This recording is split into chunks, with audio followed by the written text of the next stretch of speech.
بسم اللہ الرحمن الرحیم۔ قمقام ٹی وی چینل میں ہم آپ کو خوش آمدید کہتے ہیں۔ دوستو، آج کا جو ہمارا موضوع ہے وہ ہے حافظے کی کمزوری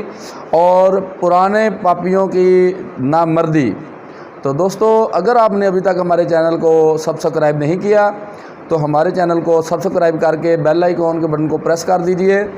اور اگر ہو سکے تو ہماری ویڈیوز کو شیئر بھی کر دیجئے کرے تاکہ لوگوں کو زیادہ سے زیادہ فائدہ ہو سکے۔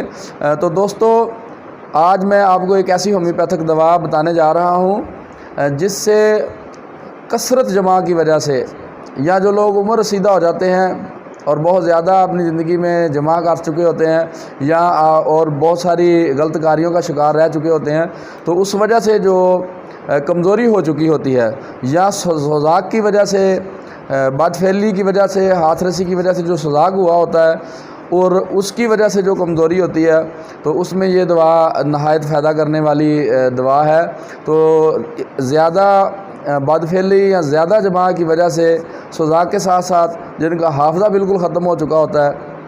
کہ وہ ایک لمحہ پہلے کسی کو دیکھیں اور دوسرے لمحے بھول جائیں، تو ایسے لوگوں کی دوا ہے ہومیوپیتھک میں ایگنس کاسٹس۔ تو ایگنس کاسٹس کیو طاقت میں 15 سے 20 قطرے صبح دوپہر شام لینے سے ان عوارض میں کافی حد تک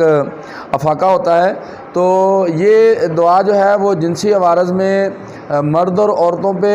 بہترین طریقے پر کام کرتی ہے، لیکن عورتوں کی نسبت یہ مردوں میں زیادہ کام کرتی ہے، اور جوان مردوں کی نسبت بوڑھے مردوں میں زیادہ کام کرتی ہے، اور عام سستی نمردی کے علاوہ یہ ان امراض میں زیادہ کام کرتی ہے جو بد فعلی، لواطت، ہاتھ رسی یا بہت زیادہ کثرت جمع کرنے کی وجہ سے جو عوارض جو بیماری پیدا ہوئی ہو، اس میں یہ بہت زیادہ خاطر خواہ فائدہ کرتی ہے۔ تو ایگنس کاسٹس صبح دوپہر شام یا دن میں 4 مرتبہ آپ 15 سے 20 قطرے لے سکتے ہیں۔ اس سے اعصابی کمزوری، دماغی کمزوری، سستی اور جنسی عدم بے رغبتی اور